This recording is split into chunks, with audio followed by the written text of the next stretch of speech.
Okay, today we're looking at 7.4 day 1 midpoints and medians. I've gone ahead and done some of the work in advance because I want this video to go a little bit more quickly. There's a lot of material here. This is a review question for you to prepare you for the final exam, and I want you to try and do this on your own. So find the equation of the line through the coordinates -1, 3 and -4, 7. Please don't forget the question's asking you to answer in standard form. I've got the answer written here for you, of course, but I want you to, again, do it on your own. I would pause the video. I will bring this up on the screen in its entirety so you can see that answer in its entirety, and you can copy if you'd like to, but try it on your own first and then see if you get the right answer. If you have any questions, please see me in class and I will gladly help you out. All right, so there it is there. So you can pause the video and copy, but go ahead and try it on your own. All right, the learning goals for today are, we're the first one here, we're looking at a line segment joining the midpoints of two sides of a triangle is parallel to the third side and half as long. That's very jargonish at first, but let's read it again. A line segment joining the midpoints of two sides of a triangle. So basically, here's a triangle, and let's just say that this is the midpoint of that side, and this is the midpoint of that side, and I join those two midpoints. If I join those two midpoints, automatically it's telling me that this line is automatically parallel to that third side and that the line joining those two midpoints is half as long as the third side. So this is my first side, that's my second side, and then we join the midpoints of those two sides, and then of course the bottom one is the third side. And so those two lines are parallel, and this, if I called it x, this would be 2x because the line joining the midpoints is half as long as that third side. I'm just going to erase that now so we can focus on other stuff. And so that's what we're talking about here. I've highlighted that learning goal in pink, and then what I've done here is on this triangle, I've labeled it in pink as well. So you'll notice here I know this is 16.8 centimeters, and then I've gone ahead and labeled this 8.4 centimeters because that line has to be half as long as that third side. So that's why you see that there. I've also drawn in these markings here to show that they're parallel. So you'll see I've done that there for you and highlighted in pink. Oops, sorry. So now I'm going to look at the second learning goal, the height of a triangle formed in green here, right? The height of a triangle formed by joining the midpoints of the two sides of a triangle is half the height of the original triangle. And what it's saying here, and let me just erase this for a second. What it's saying here is, if I can highlight this for you, when I've created this line here, DE, right, is joining the midpoints. How do I know it's joining the midpoints? I've got the hash marks right here. I'm showing that those two sides are equal. And in fact, the question right here tells us that those are equal in length. So I've just drawn them properly on here. So because we know those are equal, and I know this line DE here joins the midpoints, okay? When I draw that line DE, I end up creating this smaller triangle within the big triangle. This smaller triangle has a height that is half the height of the original this big triangle ABC. So that little one is half the height. So in the question, it tells us the altitude of the large triangle ABC is 12.2. Well then, right, I put in green here, that's 12.2 centimeters, height of triangle. Then CDE has to be half of that.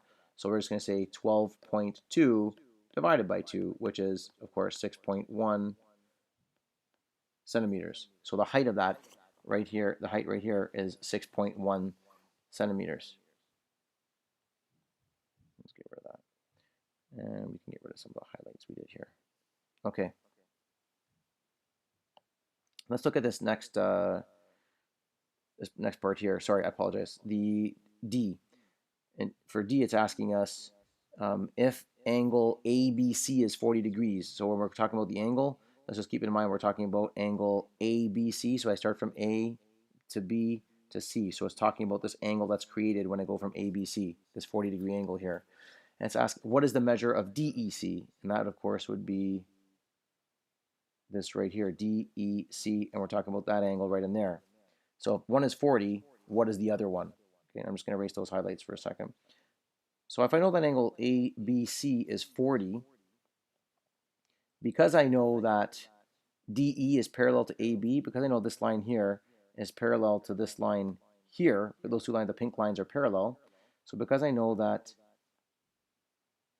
DE is parallel to AB, Therefore, I know that that's our angle ABC and angle DEC are in fact equal. How do I know that? Because if we know these two lines are parallel, and I've got this line going like this, we basically have a transversal and two parallel lines, and that creates as what we know as corresponding angles. So that angle is equal to that angle, the x's are equal and the o's are equal, and so that angle 40, this angle right in here, has to also be 40 degrees. So angle DEC is, of course, 40 degrees. All right, let's look at here. Now we have point D is the midpoint. I'm just getting rid of some of this so it doesn't get us confused. We have here the point D is the midpoints of side AB. So I've color coordinated this as well. So we know point D, this point in the middle here, is halfway between AB. Okay, and I've shown that with this hash mark here and this hash mark right in there that you can see in red.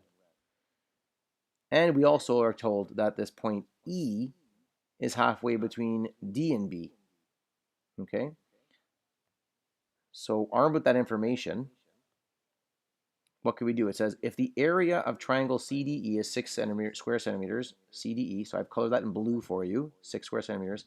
If that's the case, then this triangle here, this pink one, has to also be 6 square centimeters. I've labeled that there because this point from C to E, the point from C to E, right, that is a median and it bisects the area. Our learning goals told us that a median,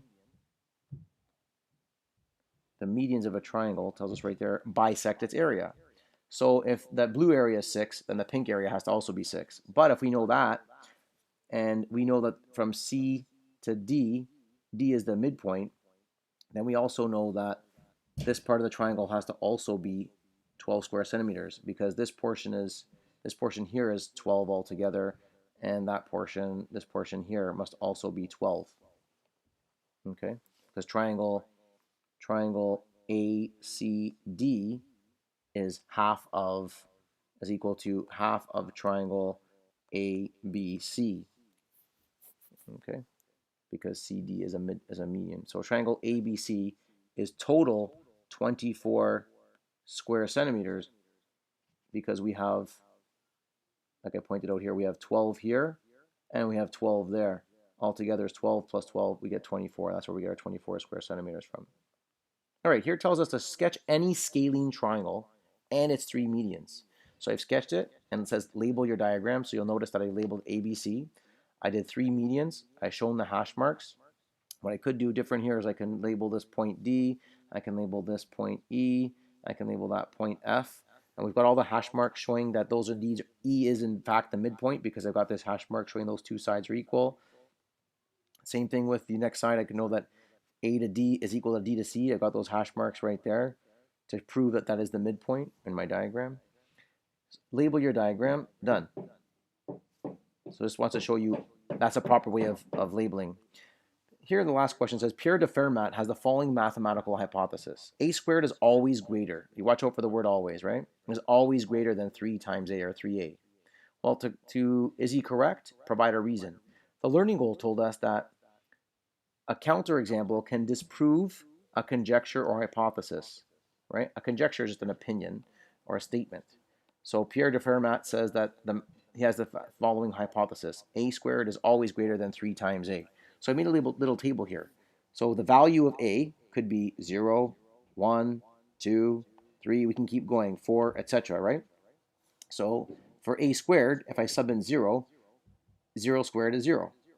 If I sub in 0 when it's involving 3A, 3 times 0 is 0. Then I plugged in the number 1. Right? I plugged in the number 1 here. If I plug in the number 1, 1 squared is 1. 3 times 1 is 3. Okay? And then I try that with 2. So up until this point, I'm noticing that he says A squared is always greater than 3A. But if you look at the A squared up until 2 here, A squared is 4 and 3A is 6. Right? Same thing here. 1 is not greater than 3, and here they're equal. But when you start getting into this right here, so A cubed in this case would be, if I put 3 squared equal 9, and then here I get 3 times 3 equal 9. They're the same.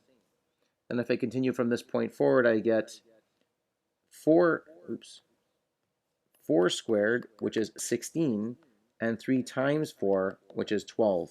And of course, you put 5 in, you'll get 5 squared equal 25, and you'll get 3 times 5, which is 15, and you'll notice that this has changed.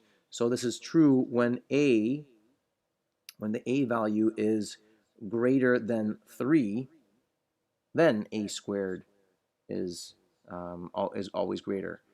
So is he correct? Yes or no? No, he's not correct, because when a is less than 3, we find that 3a is in fact has a greater value, right? From these numbers right here, from these numbers right here. That's not true. So we've provided a counter hypothesis. We've provided an example right here that proves that Pierre de Fermat is not always, he's not correct, because a squared is not always greater than 3a. There's an exception there. Okay, and that's what we're proving there. I think that's the last question, and we're good. So if you have any questions about this, please see me in class, and we can talk about it. Take care.